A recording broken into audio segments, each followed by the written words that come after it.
que al final poco tenía que ver con lo que dejó Jesús, ¿verdad?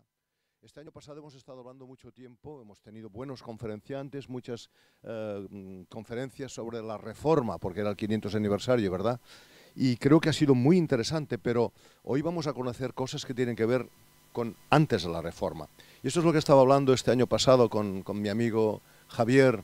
Estábamos con largas charlas filosóficas porque él es doctor en filosofía, pero yo no entiendo nada, pero él me enseñaba muchas cosas. Pero entre ello estábamos hablando de lo interesante que sería poder también presentar a la Iglesia este tiempo, estos años del siglo I hasta el tiempo de Constantino, el siglo IV, ¿verdad?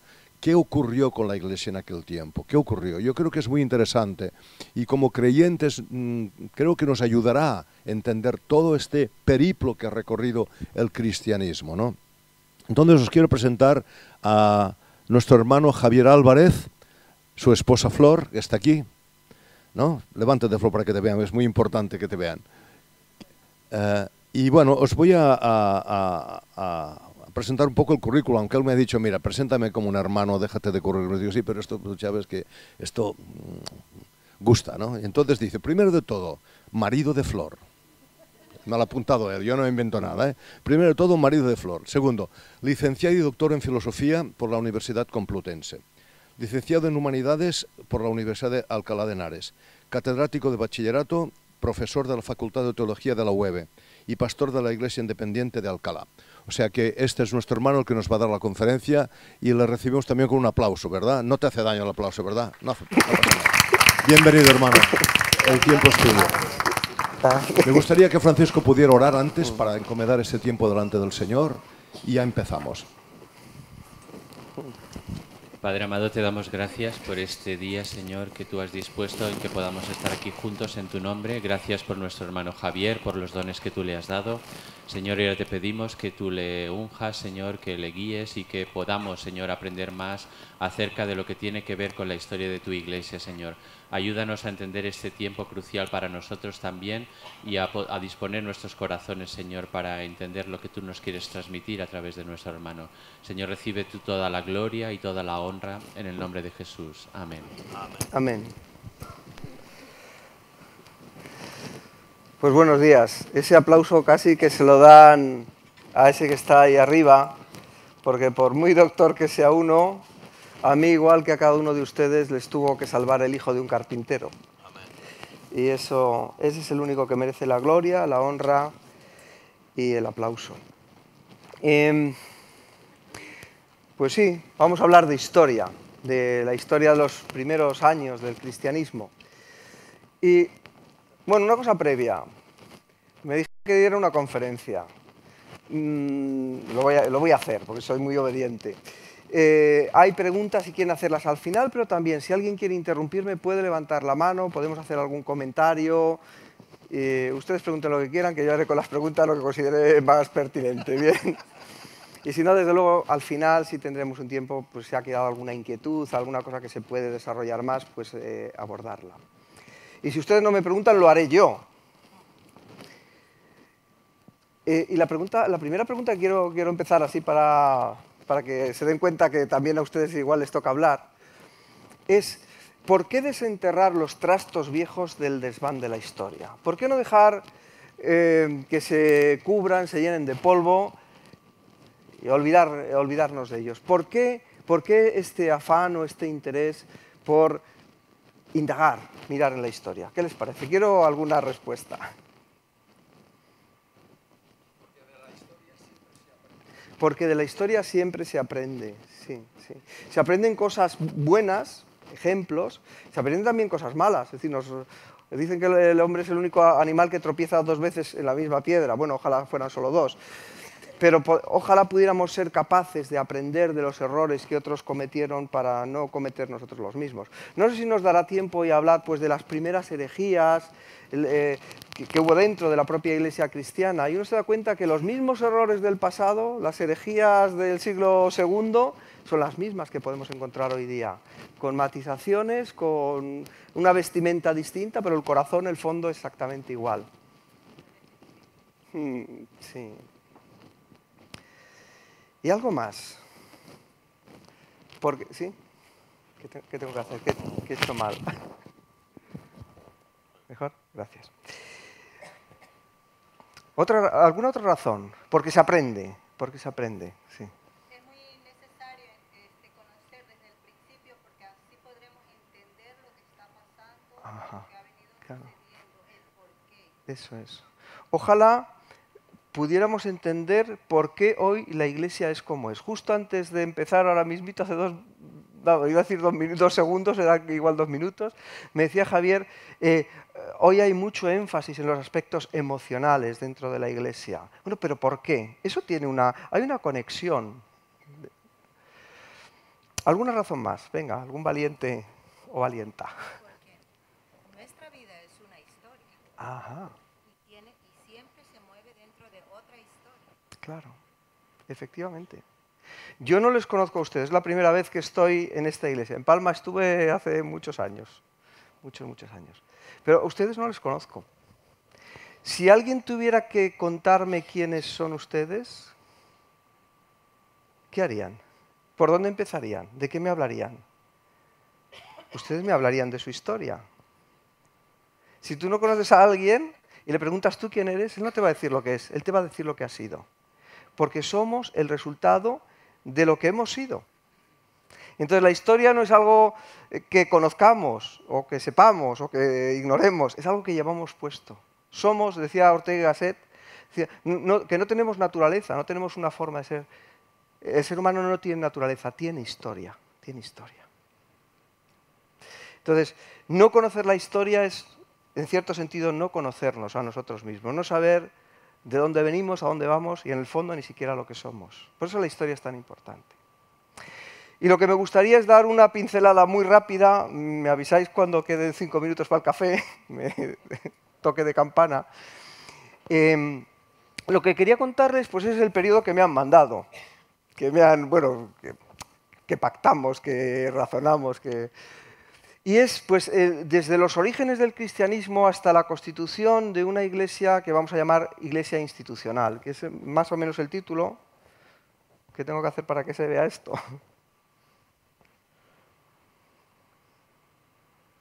¿Aquí? Sí. Bueno, pues ahora aparecerá la diapositiva. De la iglesia primitiva a la iglesia institucional. Muchas veces los cristianos hemos mirado a la iglesia primitiva como el modelo de iglesia, como la iglesia perfecta, como la iglesia ejemplar, como la iglesia que no tenía problemas.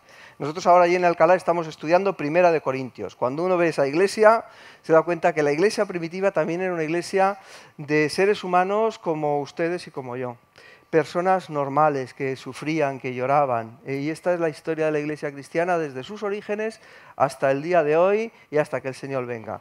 Es una historia de aquellos que fueron redimidos por la sangre de Jesús y siguen un camino esperando un día pues, poder estar con Él. De la iglesia primitiva a la iglesia institucional. Y quería hacer una introducción a los orígenes del cristianismo desde 3 perspectivas que yo creo que son fundamentales para entender lo que es el cristianismo. Igual voy muy rápido, si voy muy rápido también que alguien me haga este gesto, significa más despacio. Tres aspectos que son fundamentales para entender cómo era el cristianismo primitivo. Decía Javier que vamos a empezar en el siglo I, casi voy a empezar hasta antes. Porque el siglo I después de Cristo no se entiende sin el siglo I antes de Cristo. Entonces, pues me perdonan si me enrollo mucho o si me voy muy atrás, pero creo que es interesante. 3 raíces. Por un lado, la raíz romana. Es decir, el cristianismo, cuando uno ve los orígenes del cristianismo, esta dimensión de política, económica, social, de dónde se desarrolló el cristianismo primitivo es fundamental. Alguien dijo que la historia del cristianismo es un capítulo de la historia del Imperio Romano. Vamos a estudiar el contexto histórico en el cual Cristo vino al mundo. Por otro lado, había una cultura imperante en el mundo mediterráneo, una cultura que no solamente había sido asimilada por Roma, hay un historiador romano que dice que la Roma conquistadora fue por Grecia conquistada, la literatura, el arte, incluso la mitología griega fue absorbida por los romanos, y ese es el mundo griego, el contexto griego, la importancia de Grecia en la formación del cristianismo primitivo. La Biblia la leemos en castellano, pero cuando hablamos de los textos originales, que no tenemos ninguno sino copias, pues sabemos que el Nuevo Testamento fue escrito en griego. O sea que es muy importante tener esto en cuenta. No es accesorio, yo creo que tiene un valor muy, muy importante. Y por último, en último lugar, la propia religión judía. El cristianismo surge como una rama, como una división, como una secta, como un grupo dentro del judaísmo del siglo I. Entonces, esas tres raíces son las que quiero comentar. El propio Evangelio de Lucas reconoce esta importancia de Roma, ubica el nacimiento de Jesús en el tiempo del Imperio Romano. Dice Lucas 2:1, aconteció en aquellos días que promulgó un edicto de parte de César Augusto que todo el mundo fuese empadronado. Es decir, ubica el nacimiento de Jesús en la época del Imperio Romano.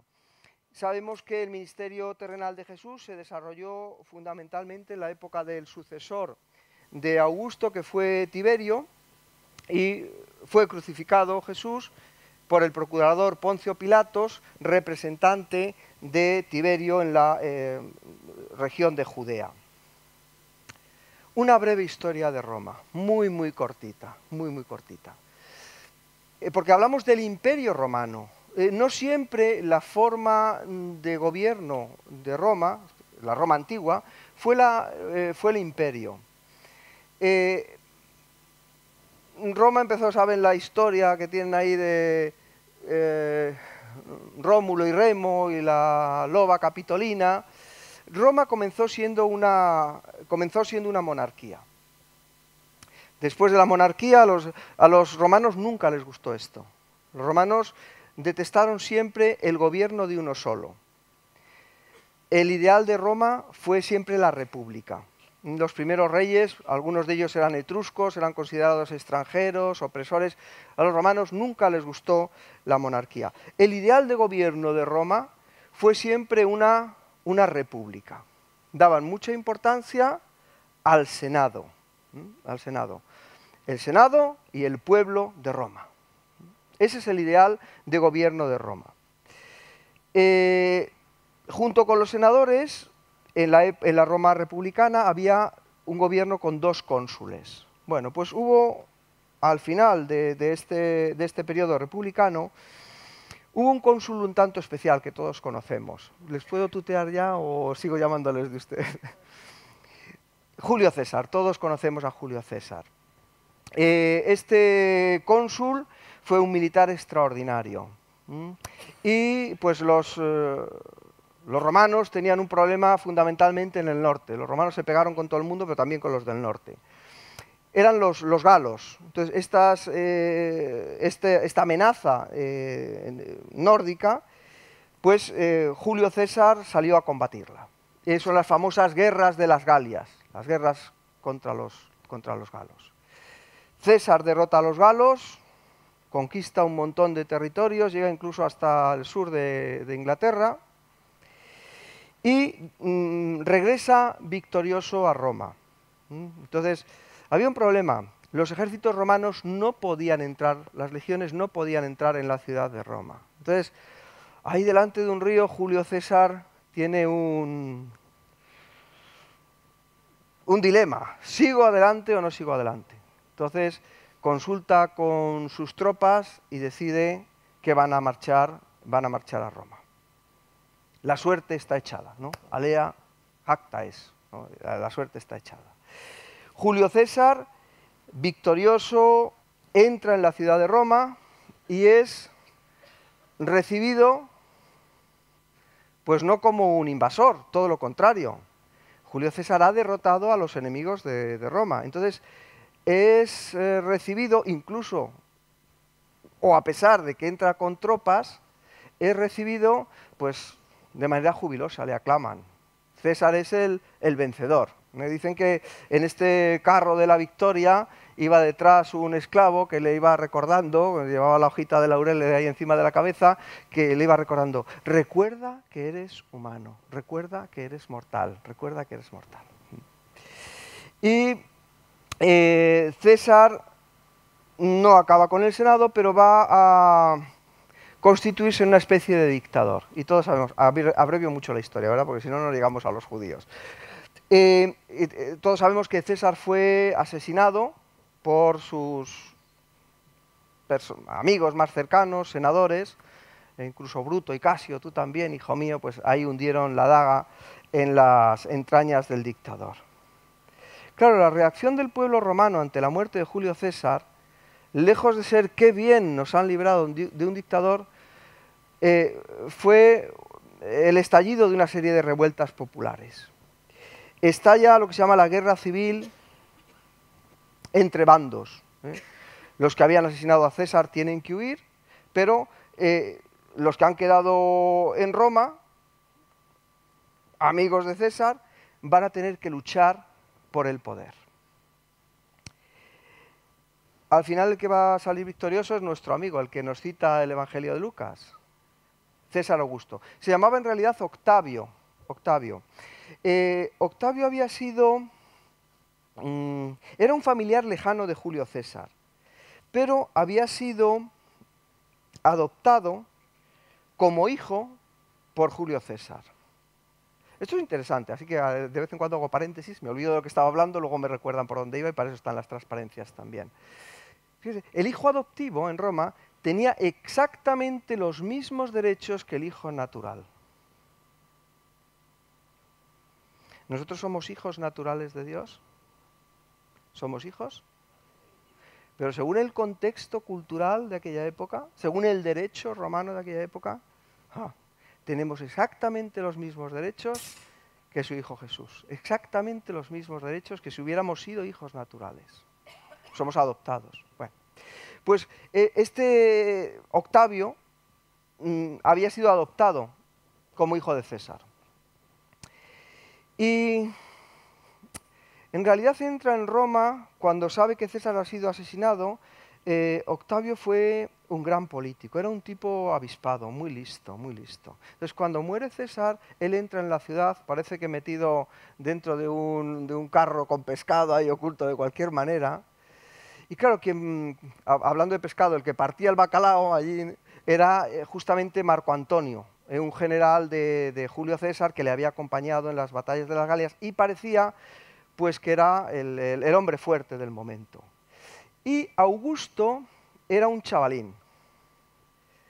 Entonces el Senado romano pensó que de alguna forma podría utilizar a Augusto. Total, para resumir la película. La película termina con un enfrentamiento entre Augusto y Marco Antonio. Una guerra de poder, una guerra de astucia, pero también una guerra de armas. A veces los ejércitos de Augusto y los ejércitos de Marco Antonio se enfrentaron.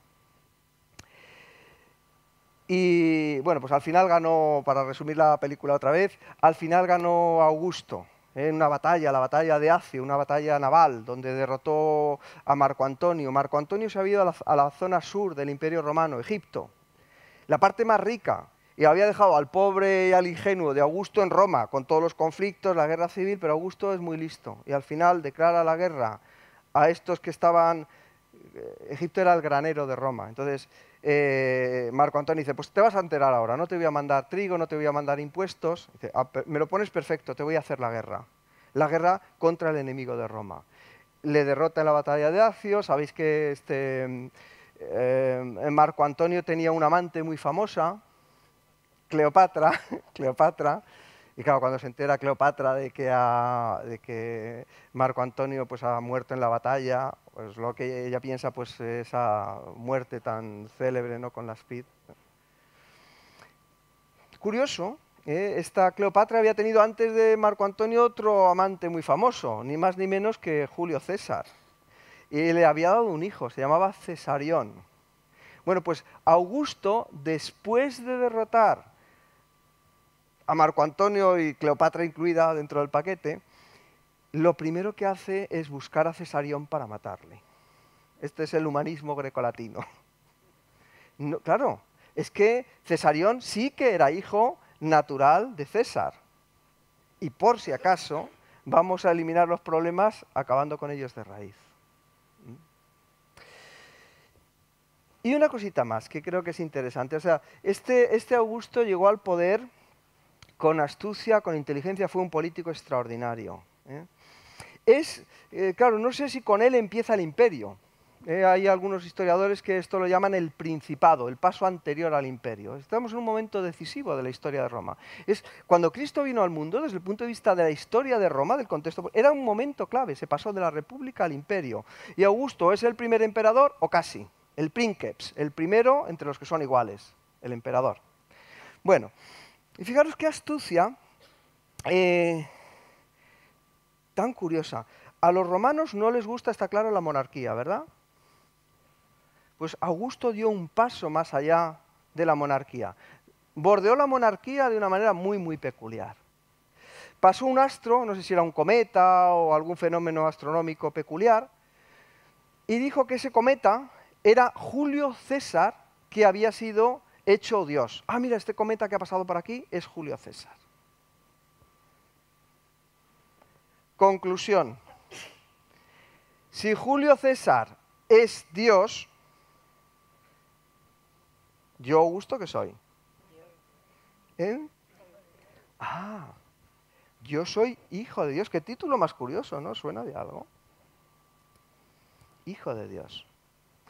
Ahí tenéis una prueba numismática de lo que os estoy diciendo. Ahí pone Caesar Augustus. Y en el adverso de la moneda pone, veis el signo de esa estrella, ese cometa o lo que quiera que fuese, Divus, divino, Iuliu, divino Julio, hijo de Dios. Ojo, si alguien disputaba quién es el que tiene derecho, acceso a gobernar Roma, está muy claro quién es. Es el hijo de un Dios, el hijo de un Dios. Por otro lado, Augusto recibió otro título muy bonito, muy interesante, que a lo mejor por algún casual también os suena. Príncipe de paz. Y lo dilatado de su imperio no sé si tendrá fin o no, pero en ese momento era muy, muy, muy grande. No sé si, bueno, se ve un poquito, no se ve con mucha claridad, pero todo lo que está encerrado en el círculo morado es lo que se llamaba nuestro mar. Estamos aquí justo en el medio, vamos, no podía estar en sitio mejor para hablaros de esto. El Mediterráneo. Fijaros qué extensión tan grande. Lo que hizo Augusto fue garantizar dentro de ese terreno, dentro de ese espacio, la paz. Esta paz permitió muchas cosas. Permitió que de un lugar a otro, sin que hubiese bandas de bandidos, de salteadores, de ladrones, uno se pudiera desplazar rápidamente de un lugar a otro por unas calzadas. Aquí tenéis seguramente restos de aquellos romanos. En el pueblo donde yo iba a veranear, ahí todavía quedan las calzadas de Roma. Ahora ya les han puesto un poquito de asfalto, pero los puentes siguen siendo romanos. Unas calzadas espectaculares, por donde podían correr los carros, las legiones sobre todo, que era la finalidad principal, y podían correr también las buenas noticias del Evangelio. En un momento en el que se podía pasar de un lugar a otro porque había lo que dio Augusto, paz, había paz. Se podía recorrer el mar, un mar libre de piratas después de aquella victoria de Acio, se podía navegar tranquilamente por el Mediterráneo. Una navegación de cabotaje, no eran largas travesías. Hoy cuando llegábamos aquí veíamos un transatlántico increíble, yo nunca he visto una cosa así, ¿eh? Pues era una navegación distinta, era una navegación de cabotaje, pero una navegación segura, ¿eh? La paz de Augusto, una paz que se basaba también, o sea, los romanos, yo creo que su gran aportación no fue el arte, porque el arte lo copiaron de los griegos, la literatura. Yo creo que sobre todo el ejército tiene su importancia, pero creo que la gran aportación de Roma fue el derecho. Y esta es otra de las cosas, otra de las garantías de Augusto, de la paz de Augusto, que había un derecho y había unas garantías que permitían también un cierto orden. La paz de Augusto, una paz, os quería poner esta diapositiva, una paz, una paz. Augusto era muy bueno, era muy tolerante. Con el que le hacía caso le trataba de maravilla. pero con el que no. Esto era Roma. Esto era Roma.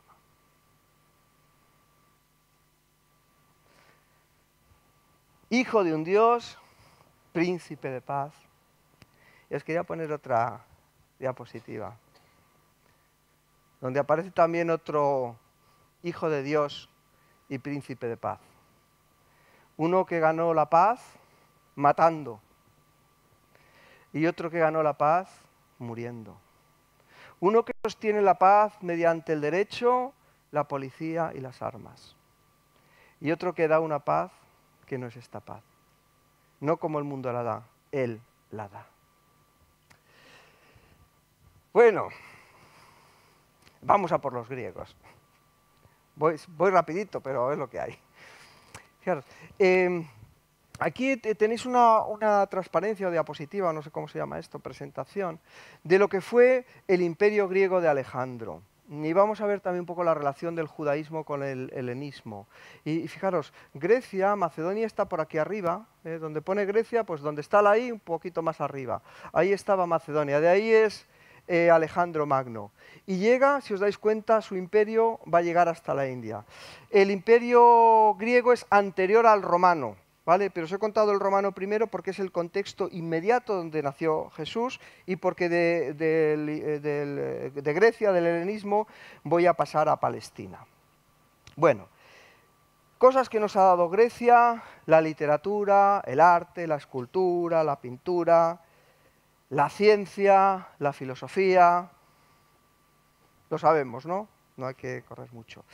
Como soy de filosofía, me voy a permitir el lujo de explicaros algo que creo que es interesante e importante. Más que nada porque cuando leemos que Pablo está en Atenas, dice que allí había filósofos estoicos y epicúreos.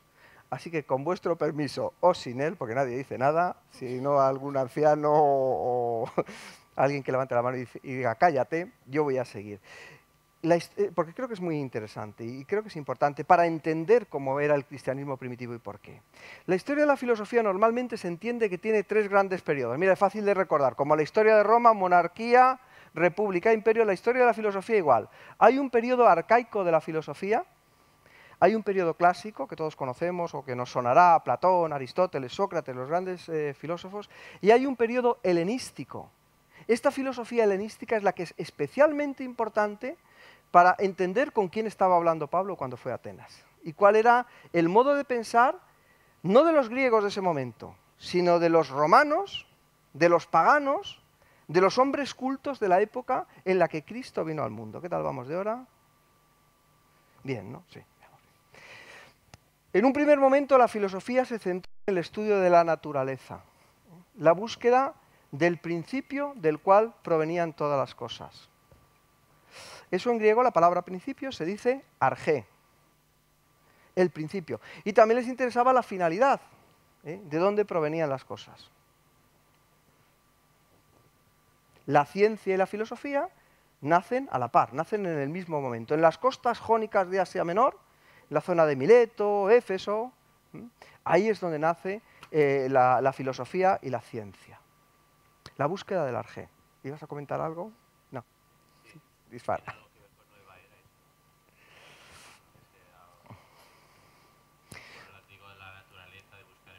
Sí, puede ser que sí. O sea, el ser humano siempre ha estado inquieto por buscar el conocimiento. Y ese afán que late en el corazón del ser humano de buscar el principio, donde vienen las cosas, el final, de dónde vengo, a dónde voy, lo que soy entre medias, ha sido una característica del hombre, o que yo diría que es eterna, pero casi que ahora, en estos tiempos que vivimos, a mí me cuesta pensarlo, porque hoy día, más que seres racionales, el ser humano se ha convertido en un consumidor que ni siquiera se plantea nada de nada. Lo importante, ya no se habla ni siquiera de los derechos humanos. Bueno, se habla, pero no tanto. Ahora se habla de los derechos del consumidor. Usted no piense, usted consuma. Pues lo que refleja este origen de la filosofía es esa inquietud del hombre de buscar el sentido de las cosas. Algo que ahora de alguna forma quieren o se nos quiere quitar de la cabeza, esa facultad del hombre de ser reflexivo, de ser racional, de pensar.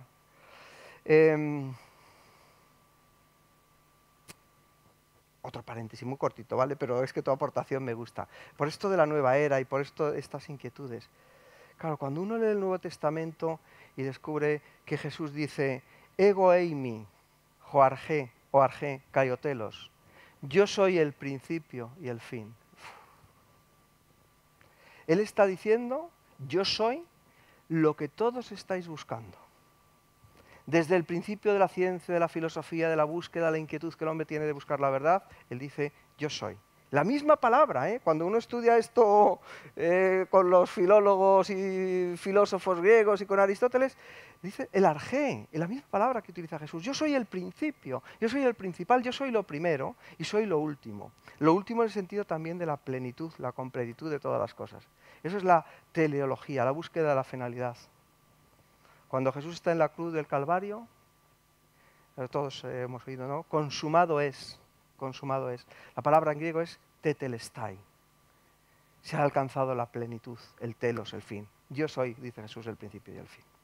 Bueno, después de esta búsqueda de la verdad, del principio de las cosas, se inicia el periodo clásico de la filosofía. Ahí están los grandes filósofos, primero Sócrates, que se empezó a preocupar por problemas de carácter ético, de carácter moral. Sócrates planteó una teoría que se llama el intelectualismo moral. Esto sí que es humanismo. Nadie hace el mal a sabiendas. El mal no es nada más que la ignorancia. O sea, si uno hace algo malo es porque, voy a decir porque es tonto, no, pues porque no tiene conocimiento. Todo se va a arreglar. Esto va a decir una secta muy importante del siglo I, no del siglo II, ya en tiempos de Jesús, en tiempos del apóstol Juan, que se llamaba el gnosticismo, que el conocimiento es la cura de todo, el conocimiento está la salvación. Porque claro, si tú sabes que algo es malo, ¿por qué lo vas a hacer? Qué contraste, ¿no?, tan grande con el apóstol Pablo. Porque el bien que quiero, eso no lo hago. Y el mal que no quiero, eso hago. ¿Quién me librará de este cuerpo de muerte?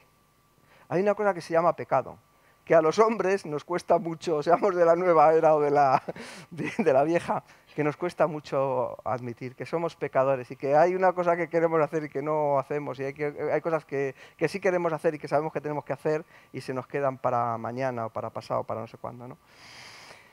Esa idea de una estructura lógica del mundo, de un universo racional, pues sobre todo fue desarrollada por Platón y Aristóteles. Como no me vais a dejar que os hable de filosofía medieval, porque no da tiempo, voy a aprovechar la ocasión para hablaros de estos dos señores porque influyeron decisivamente en el transcurso de la historia cristiana. Esta exposición tiene más paréntesis que exposición, pero seguro que os da igual, ¿o no? Fijaros, Platón es el viejecito que está apuntando con el dedo hacia arriba. Y Aristóteles, su discípulo, más joven, el pelo, bueno, de entrada tiene pelo, que parece que Platón ya lo ha perdido bastante, está con la mano apuntando hacia el suelo. Los rostros, el pelo, nos dice quién era el maestro y quién era el discípulo. Pero las manos, también los libros que tienen, pero especialmente este cuadro de la Escuela de Atenas, donde hay muchos más filósofos, esta es la escena central, especialmente la posición de las manos es un resumen de toda la filosofía clásica.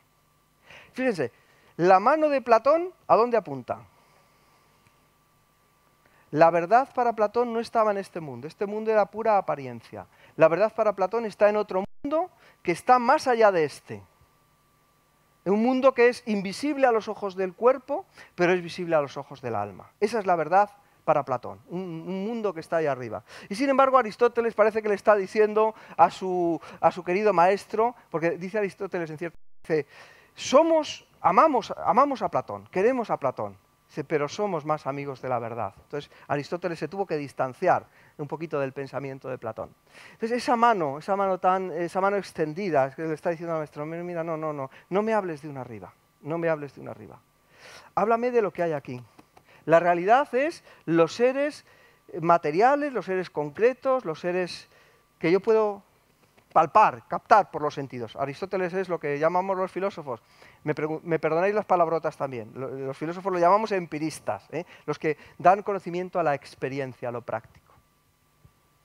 En el transcurso de la Edad Media, el cristianismo tuvo que utilizar la sabiduría que había en su tiempo, la sabiduría de los paganos, porque no había otra, para exponer su fe, para razonar de alguna manera sobre sus creencias.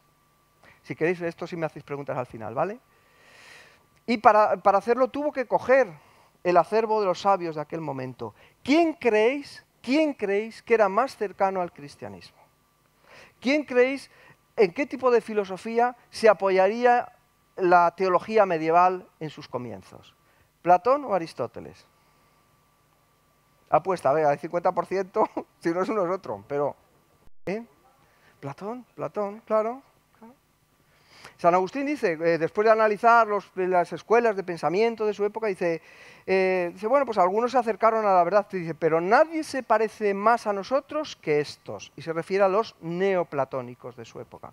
Claro, Platón está hablando de que el mundo visible fue hecho a partir de lo invisible. Anda, pero si eso lo he leído en algún sitio también. Había una cierta conexión. La cultura, los cristianos también tuvieron que utilizar el lenguaje de su época para poder exponer a la gente de su época cuál era la verdad del Evangelio.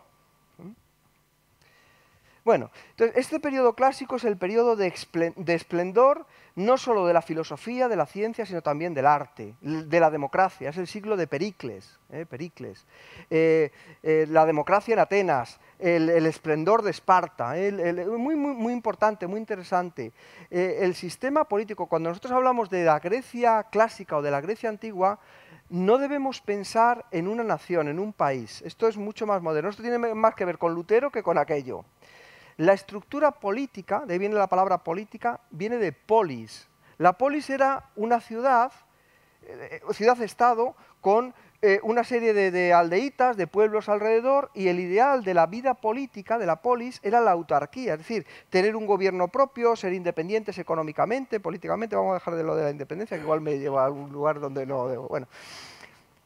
Y es un momento en el que las polis griegas, las polis importantes, alcanzan su máximo esplendor. Y llega de repente el periodo helenístico. Ay, no sé si tenía una... perdonad un segundito, voy a ir para atrás un momentito, porque no me acuerdo qué imágenes había puesto. Sí, pero sí, justo. Fijaros en esta estatua. El Discóbolo de Mirón también es la época donde se hace el Partenón, Fidias, la literatura también, Eurípides, Esquilo, la gran producción artística de Grecia. Fijaros en esa imagen y ahora intentar recordar, bueno, todos conocéis el Discóbolo de Mirón, y ahora fijaros en esa otra escultura típicamente helenística. ¿Qué diferencia veis? ¿Qué diferencias hay? Venga, arriesgaros. La primera, ¿cómo está? Está agachado, va a tirar un disco, parece que han hecho una fotografía, han congelado un instante, pero ¿cómo está ese lanzador de disco? ¿Está? No tiene nada que lo ate, eso es. ¿Está en paz o en guerra? Está en paz, en armonía, está en logos, en lógica, está en tranquilidad, paz. Está en el mundo de las ideas de Platón. Ese discóbolo es el movimiento congelado. Y como si el movimiento se pudiera congelar. Cuando el movimiento se congela uno lo mata, ¿no? Entonces está con esa tranquilidad. Sin embargo, aquí hay un movimiento. El otro es un atleta, pero donde yo veo agonía, donde hay agonía, y hay muchos ejemplos de escultura griega del periodo helenístico donde podemos ver esto. El galo moribundo, montones, ¿no? Pero esta a mí me encanta, Loconte y sus hijos, ¿no? Esta es la existencia, esta es la sensación que tienen los hombres en el periodo helenístico. Es que no me acuerdo porque he ido cortando y pegando diapositivas, si os he puesto los filósofos del periodo helenístico. Pero esto expresa cómo se sentían los hombres, cómo se sentían los griegos en este momento. Angustia, lucha, desesperación. ¿Por qué? Fijaros, lo que decíamos antes. Grecia estaba constituida como ciudades-estado, como polis. Esas polis vivían en una determinada armonía. El hombre se sentía seguro dentro de esas estructuras económicas, de poder, y además si añadimos arte y ciencia y todo esto, imaginaros, el hombre era feliz. Pero los griegos son muy curiosos. Otro paréntesis de estos. Claro, los grandes enemigos de los griegos, ¿sabéis quiénes eran? Apuestas. Los persas. Siempre, de toda la vida. Entonces, para resumir un poco, en la época antigua, en la época clásica, los griegos vencen a los persas. ¿Habéis visto la película hasta 300? Pues eso. Los griegos ganan al final la película. Y cuando derrotan a los persas, las famosas guerras médicas, no se les ocurre otra cosa que ponerse a pelear entre ellos. ¿No? ¿Qué cosa mejor? Que muchas veces se piensa en Grecia como un país o como una cultura, el helenismo, como una cultura pacífica. Que va, se les encantaba darse de tortas. Y Atenas y Esparta se meten en las guerras del Peloponeso, y se ponen a pelear entre ellos. ¿Quién ganó? Hombre, militarmente Esparta, ¿vale? Al final, pues Pericles murió, los atenienses fueron derrotados y pues tuvieron que someterse al vencedor.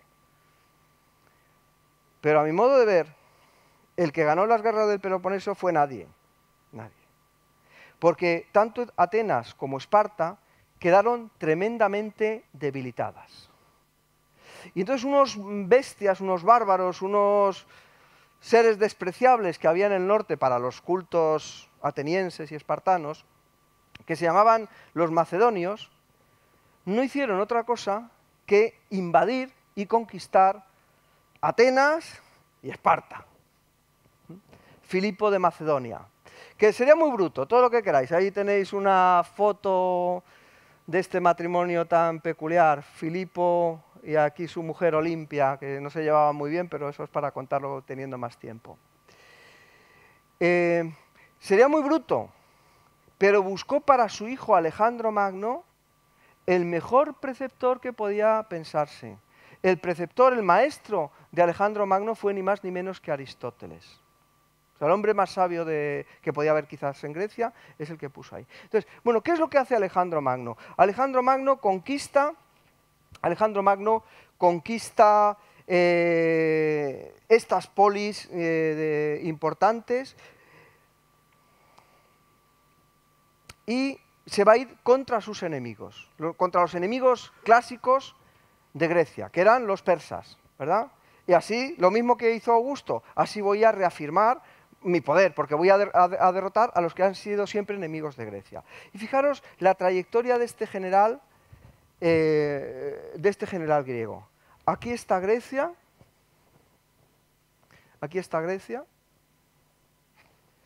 y Persia está para allá. ¿Sí? Y entonces Alejandro conquista Grecia y inicia el recorrido hacia Asia. Pero antes, Alejandro va a hacer una cosita.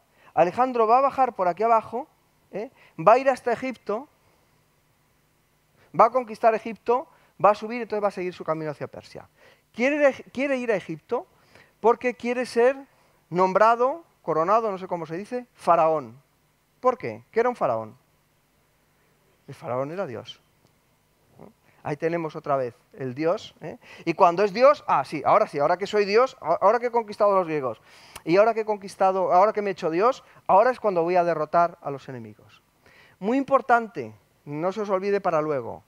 Para llegar aquí abajo, ¿por dónde tiene que pasar entre medias? Por la tierra de Palestina, ¿vale? Entonces, fijaos, ese imperio tan grande, hace que la seguridad pueblerina de la polis desaparezca. El hombre de ese momento, el griego de ese momento, se va a sentir perdido en un mar tremendo. Me encanta el periodo helenístico. ¿Sabéis a qué se parece? Al mundo de hoy. Era la globalización. Alejandro empieza a fundar ciudades, hay montones de ciudades que se llaman Alejandría, no solo en Egipto, en muchos lugares se fundan Alejandrías. En esos lugares se hablaba griego. Alejandro extiende la cultura griega por todo ese orbe asiático. Pero también Alejandro, cada vez que llega a un lugar, por esa influencia de su maestro Aristóteles, que le encantaba el saber, cada vez que llegaba a un lugar, cogía plantas, animales, incluso costumbres, registros, y los enviaba a Grecia.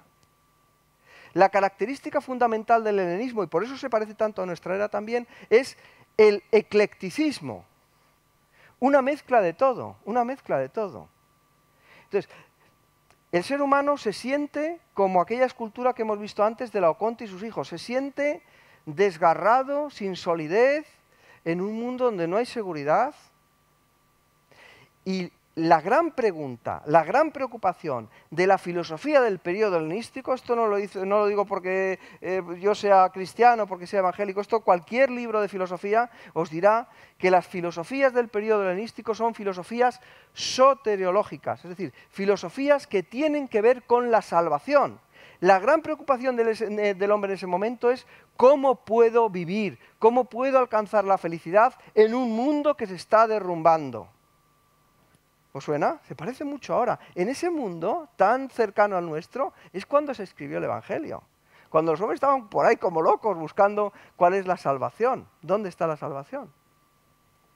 Entonces, ¿cuál es la primera respuesta? Los cínicos.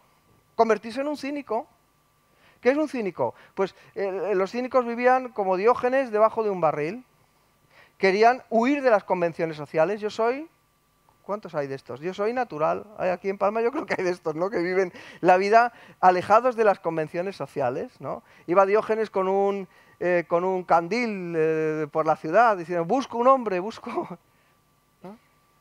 Dicen que una vez Alejandro Magno fue a visitarle y le dijo, porque la fama de Diógenes se había extendido, ¿no? Y entonces le dijo, mira, te voy a dar, Diógenes, te voy a dar la mitad de mi imperio si tú me das el secreto de tu sabiduría. ¿Sí lo sabes? ¿Sí? Entonces le contestó Diógenes y dijo, mira, apártate de ahí que me estás quitando el sol. Oye, y Alejandro no le dio la mitad de su imperio, pero el secreto de la filosofía de los cínicos, de Diógenes, es precisamente esa, vivir fuera de las convenciones sociales. Los escépticos. ¿Cuántos escépticos hay hoy en día? ¿Cuántas personas hay que no creen en nada, ni lo creen ni lo creerán nunca, porque ya se han instalado en una situación donde dicen, mira, deja de comerme el coco. La mejor manera para ser feliz, para encontrar paz, es no pensar, no creerme nada, yo no me creo nada. Y ya está, no me comas el coco. Escépticos. Y luego nuestros amigos, estoicos y epicúreos. Tenían unas concepciones distintas del universo. Los epicúreos, por norma general, pensaban que no hay dioses y que si existen es su problema. No se interesan para nada en los asuntos humanos. Que esta vida está hecha siguiendo un modelo de otro filósofo griego más antiguo que se llamaba Demócrito. Todo está hecho por átomos y vacío. Entonces, si no somos nada más que átomos y vacío, que un día estamos aquí y al otro día desaparecemos, ¿qué es lo mejor que podemos hacer? Vivir la vida, vivir, disfrutar, buscar el placer. Decían, claro, buscar, no eran tontos, buscaban los placeres que producen gozo prolongado y que no van acompañados de dolor. O sea, esa idea del epicureísmo como el gozo, el placer ahí desmedido, no. Pero hay cuántos epicúreos hay hoy en día que piensan, bueno, pues si no hay otra vida, comamos y bebamos que mañana moriremos. Esto es el epicureísmo. Es disfrutar de la vida porque no hay otra. Porque no hay otra. No hay que temer, hay que disfrutar la vida. Es más, Epicuro decía, miren, ustedes no teman a los dioses, porque los dioses no se preocupan de ustedes, así que no se preocupen ustedes tampoco de ellos. En el caso de que existan. Tampoco la muerte. Esto era muy interesante. Tiene un poquito de cínico, pero más que de epicurio. Pero pensaban así. Fíjate, ¿por qué no hay que temer a la muerte? Porque mientras usted está vivo, ¿quién no está? No está la muerte. Mientras usted está vivo, no está muerto. Y cuando viene la muerte, ¿qué le pasa a usted? Que usted ya no está. Entonces, usted y la muerte no se cruzan nunca. Si está usted, no está la muerte. Y si está la muerte, no está usted. Entonces, no hay que temer a la muerte. ¿Qué es lo que hay que hacer? No eran tontos, es que eran filósofos, ¿no? Pero desesperados, desesperados porque anhelaban una paz que el mundo no les daba. ¿Sí? Y los estoicos era un poquito lo contrario. Los estoicos creían que había un destino que estaba ya prefijado de antemano, que todo estaba escrito en los astros, el fatum. Cuando hablamos del destino o de la fortuna, normalmente Maquiavelo decía la adversa fortuna, porque parece que siempre es mala, ¿no? Entonces, lo que nos pasa no lo podemos cambiar. Entonces, ¿cuál es el ideal de los estoicos? Aceptar el destino con fortaleza, con entereza. Y no hay otra. ¿Qué haría, por ejemplo, ante el sufrimiento un epicúreo? Imaginad un legionario romano epicúreo. Vamos a ir a la batalla. ¿Qué haría el epicúreo? Si puedo, me escapo. ¿Qué haría el estoico? Soportar con entereza, con firmeza, el dolor. ¿Hay hoy día epicúreos? ¿Hay estoicos? ¿Hay escépticos? ¿Hay cínicos? No hablo de política ni nada, digo en general, ¿verdad? En ese momento, fijaos, en ese momento es en el que Cristo vino al mundo, ¿eh? Cuando los paganos estaban buscando la salvación. Bueno, a la muerte de Alejandro, creo que voy a tener que acelerar aquí la máquina. A la muerte de Alejandro, a mí lo que más me gusta, es verdad, a mí lo que más me gusta son los paréntesis. Yo el rollo este está bien, pero está en los libros, pero los paréntesis es lo que...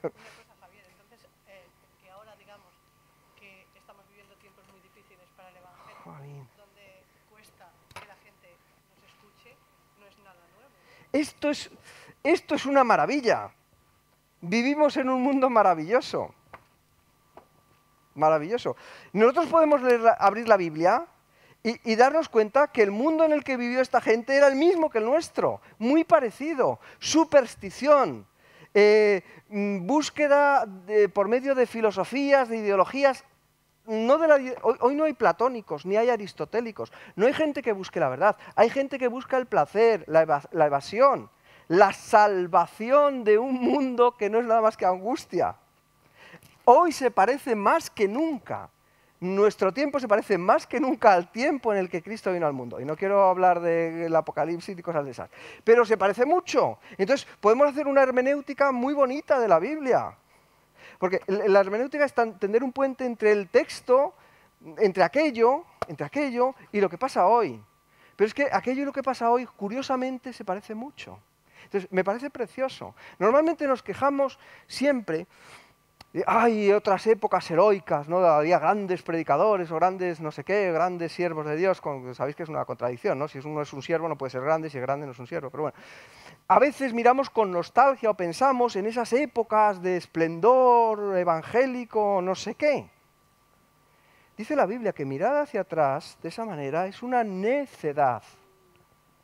Es más, dice en otro lugar, dice, tus cuerdas me cayeron en lugares deleitosos y es hermosa la heredad que me ha tocado. Hermanos, este es nuestro tiempo, esta es nuestra historia. Este es el momento y no otro en el que tenemos que predicar el Evangelio. Que vienen, gloria a Dios. Que no vienen, gloria a Dios. Pero nosotros tenemos que hacer aquello a lo que el Señor nos mandó. Lo mismo que hicieron nuestros hermanos del siglo I, y del segundo, y del tercero, y del cuarto, hasta que Él venga. Y el Señor añadía a la iglesia a los que habían de ser salvos. Así que, hermanos, tranquilos, vamos a descansar en aquel en el que... Uy, estoy predicando, ¿no? Esto es de historia. El paréntesis ahí se me ha ido de las manos, lo confieso, perdonadme. Bueno, a la muerte de Alejandro lo que ocurre es una crisis, como siempre, de poder, y los generales de Alejandro se dividen el imperio. No se ve muy bien, pero los seleucidas van a estar en la parte norte, van a tener Grecia, los ptolemaicos en Egipto, los seleucidas al otro lado, y pues los demás duraron poquito tiempo. Entonces vamos un poquito a ver cómo fue esta zona de la influencia del helenismo en el pueblo de Israel. Dos etapas, dos periodos. La Palestina ptolemaica, el primero de los generales que va a estar allí va a ser Ptolomeo, y después la Palestina seleucida. Bueno, es que os dejo muchas cosas de contar, me tenéis que invitar otra vez, ¿vale? Así lo he dicho de manera discreta, ¿no? Indirecta. Bueno. Cuando Alejandro va conquistando, eso que os decía, va hacia Egipto, tiene que pasar por la tierra de Palestina. Entonces ahí va a tener quién le recibe como un conquistador y como un libertador, y quién se va a oponer a Alejandro viendo que va a ser más malo que malo.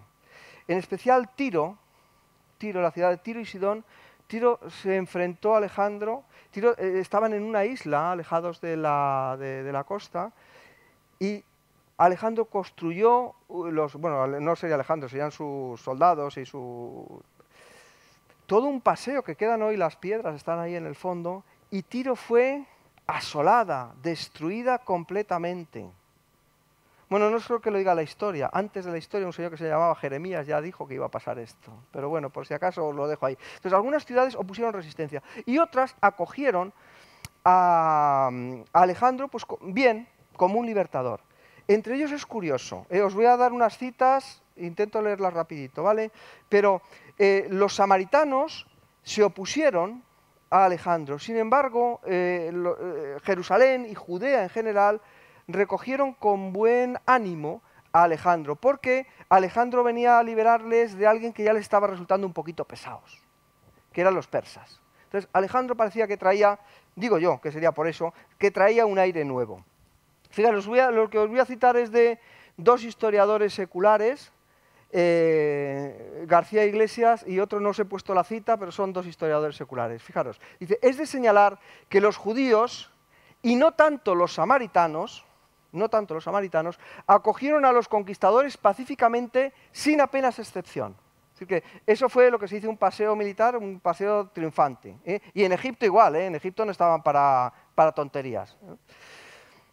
Seguramente Alejandro no inspiraba temores de más dura servidumbre e incluso quizá permitiera abrigar esperanzas de mejora. O sea, este va a pasar por aquí, se va a alargar a los persas y nosotros vamos a volver a ser libres.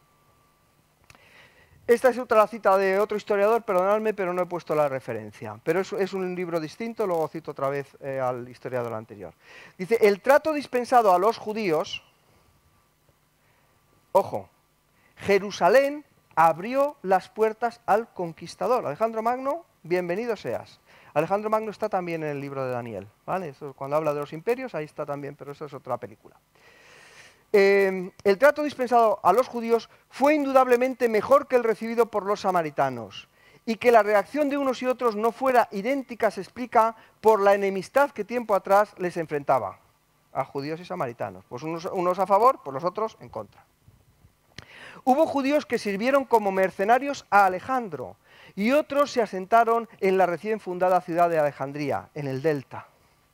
Ahí había una ciudad fundada por Alejandro, no era una ciudad antigua, es una ciudad nueva. Y ahí había una comunidad bendecida por Alejandro. Cuidada. Seguramente hubiese, cuando Cristo vino al mundo, hubiese más judíos en Alejandría que en Jerusalén. Había una fuerte comunidad judía, muy, muy importante.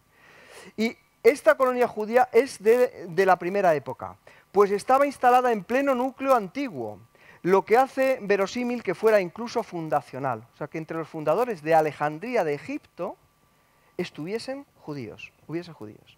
Alejandro concedió plenitud de derechos a los judíos alejandrinos, la comunidad más privilegiada y pujante de cuantas existirían en la diáspora helenística y posteriormente Roma. O sea, el papel de Alejandría en la historia del cristianismo antiguo y medieval es fundamental. Clemente de Alejandría, Orígenes de Alejandría, salen un montón de padres de la Iglesia, fundamentales, y salen de esta ciudad, de Alejandría. Por eso, contaros estas películas tan raras, ¿no? Y la última cita del mismo historiador de antes, perdón, se me ha escapado. No corrieron mal las cosas para los judíos con el dominador que les cupo en suerte, es decir, Ptolomeo. Si hubiera sido otro, no lo sé. Pero Ptolomeo era un poco como Alejandro, un sibarita, alguien que le gustaba muchísimo la cultura. Y los ptolemaicos, los descendientes de Ptolomeo, también. Los Ptolomeos respetaron intereses, derechos y privilegios, y en Israel hubo continuidad en los modos de vida y autonomía religiosa plena. Es decir, el primer periodo de ocupación helenística de Palestina es un periodo que no les va mal a los judíos, porque respetan lo más importante para ellos, que era su religión y sus costumbres. En este periodo también importante, aunque solamente sea citarlo por encima, hay dos grandes monumentos. Uno es el Faro de Alejandría, del que no queda nada, parece que hay piedras sumergidas por ahí que la gente las está buscando, y la Gran Biblioteca de Alejandría, que debió ser una absoluta maravilla. Cuando un barco llegaba a Alejandría, no buscaban droga, no buscaban impuestos, buscaban libros. Libros, era lo más valioso que había, pergaminos. Era el saber más asombroso. Y claro, no es de extrañar que en esta biblioteca tuviese lugar la producción de un libro absolutamente imprescindible para entender el cristianismo primitivo, la Septuaginta.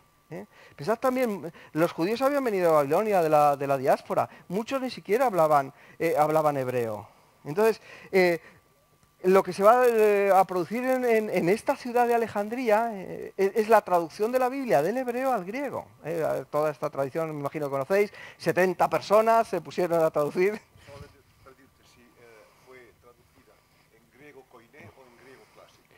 Joder, muy buena pregunta, no tengo ni idea, pero me imagino. Muy buena. No lo sé, pero no. Sí, pero yo, ahí va, pero yo me imagino, y la lógica parece indicar que tenía que ser el griego que hablaba Alejandro. Es decir, no es el griego ya de Eurípides, ni de Platón, ni de esta gente, no, es el griego pues que hay en ese momento. Me imagino. Incluso las citas que aparecen a veces en el Nuevo Testamento son citas de la Septuaginta. Y esto sí que es koiné. Bueno, esto es castellano, pero sabéis a lo que me refiero, ¿verdad? Se produjo también ahí, y esto, jolín, también me da pena no poder entrar más, pero se produjo una fusión entre ese saber pagano, esa cultura helenística y la religión judía. Esa síntesis, esa simbiosis, ese encuentro se produjo en concreto en la ciudad de Alejandría. Es decir, cuando hablemos del gnosticismo, cuando hablemos cuando se estudia hermenéutica, hay un sistema de interpretación que es el método alegórico. Eso tuvo su origen en Alejandría. Este personaje es fundamental. O sea que antes de que hubiese un cristianismo gnóstico, antes de que hubiese una fusión del platonismo con la fe de Israel, antes de que se produjese en el cristianismo ya se había producido. El personaje más importante, Filón de Alejandría. Él lo que hizo fue intentar interpretar el Antiguo Testamento con las categorías de la filosofía de Platón. Es decir, en resumen, un periodo muy importante. Y pues el griego de la koiné, ahí sí que tenemos, ¿no? Bueno. Claro, la cosa cambia, porque estos generales, y esta tierra de Palestina era una tierra de frontera, y estos generales estaban siempre pegándose unos con otros, ¿no? Y al final, los del norte, los seleucidas, derrotan a los ptolemaicos. Y se inicia un segundo periodo muy importante, muy interesante, y con muy poco tiempo para contar, que es la Palestina seleucida. Y aquí ya no les fue tan bien. Primero porque se habían enfrentado a ellos. Eran ptolemaicos. Judíos, sí, pero estaban sirviendo a los ptolomeos. Y entre otros gobernantes, quizá destacar solamente a uno muy especial. Antíoco Epífanes, en fin, muy famoso, el rey de Siria, hombre despreciable, persecución contra los judíos. Cuando se habla de la abominación desoladora, el libro de Daniel parece que nos referimos a él. ¿Por qué abominación desoladora? Porque fijaros lo que hizo. En lo más sagrado, lo que Alejandro había respetado y Ptolomeo también, que era el templo de Jerusalén, no se le ocurre nada más que poner una estatua. Una imagen de Zeus.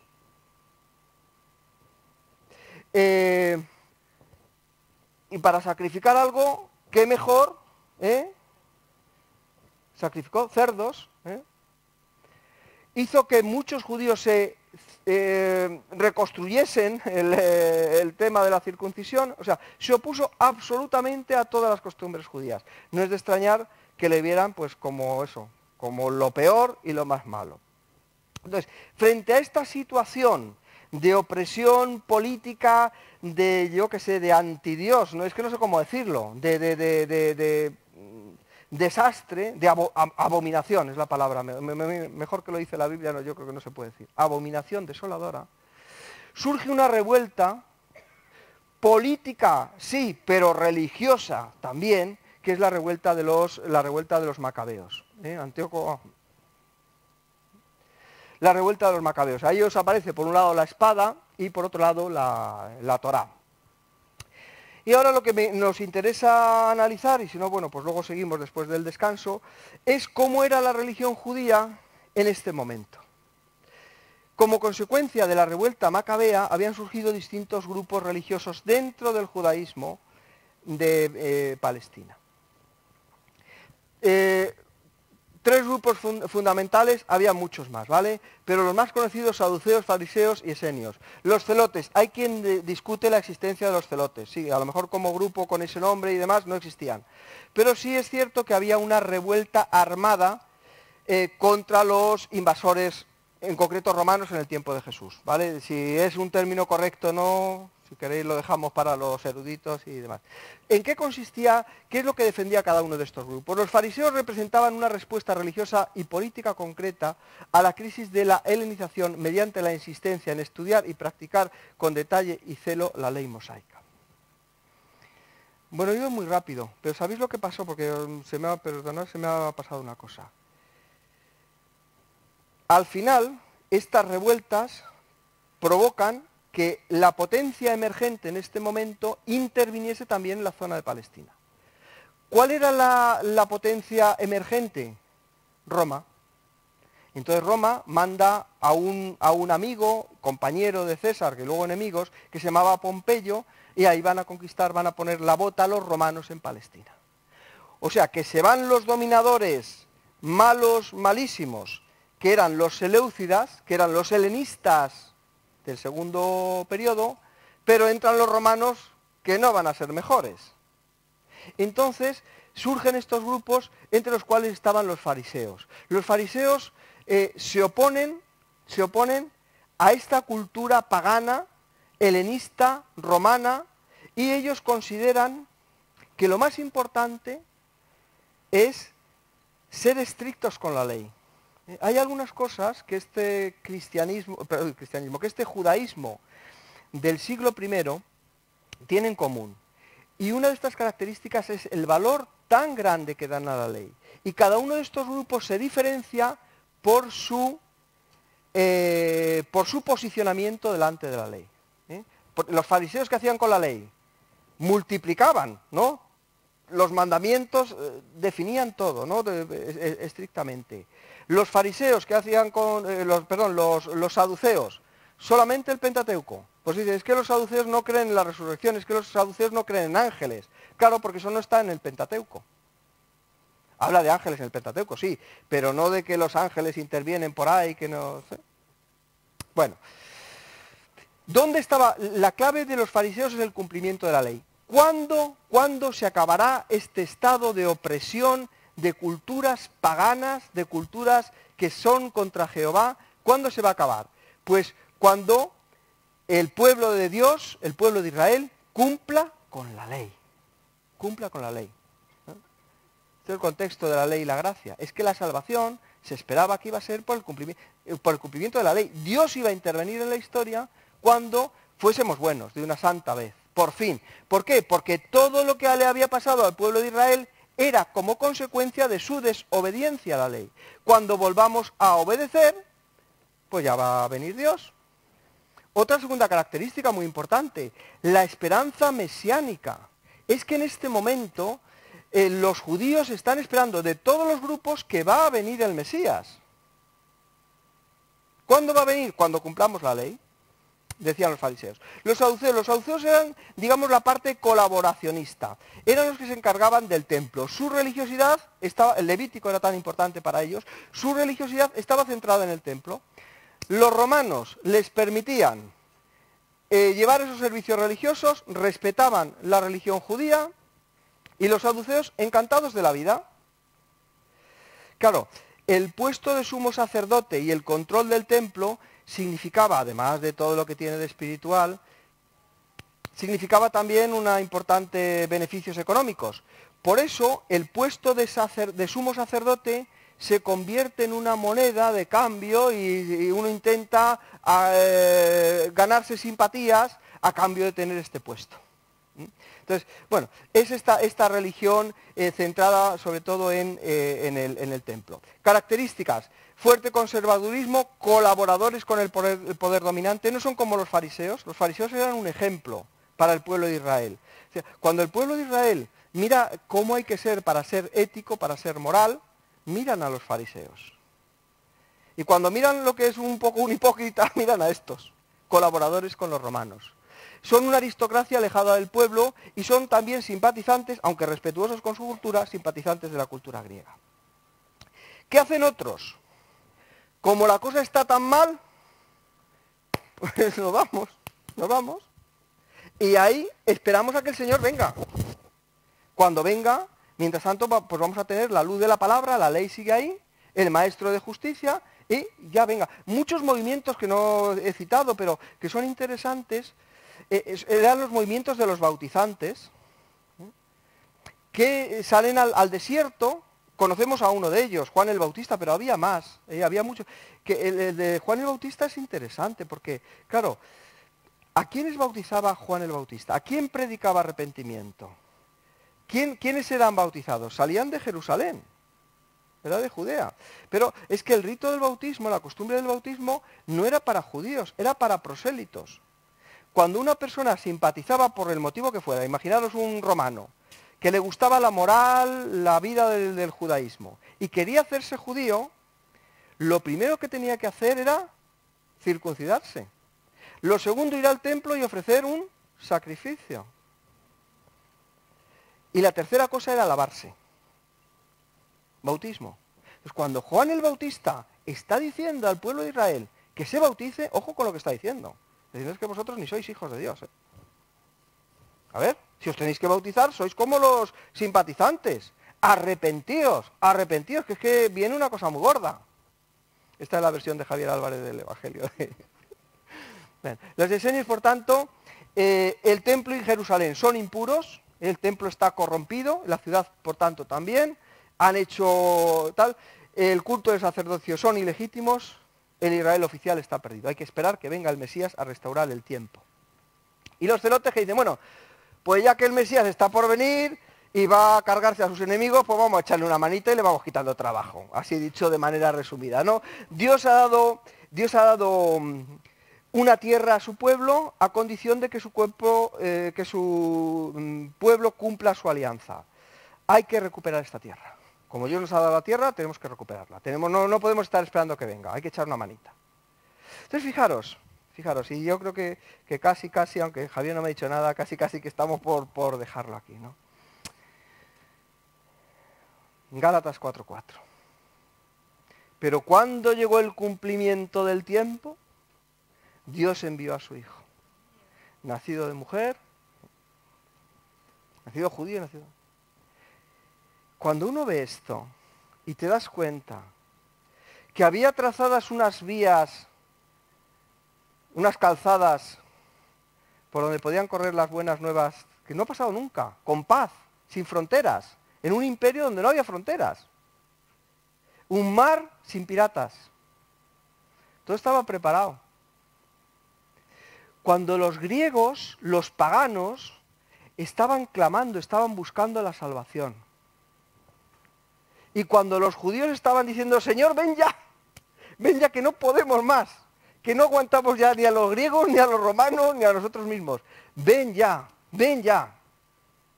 Cuando llegó el cumplimiento del tiempo. En ese momento preciso de la historia, cuando todos los hombres le buscaban, dice Pablo en Gálatas 4:4, en ese momento Dios envió a su Hijo.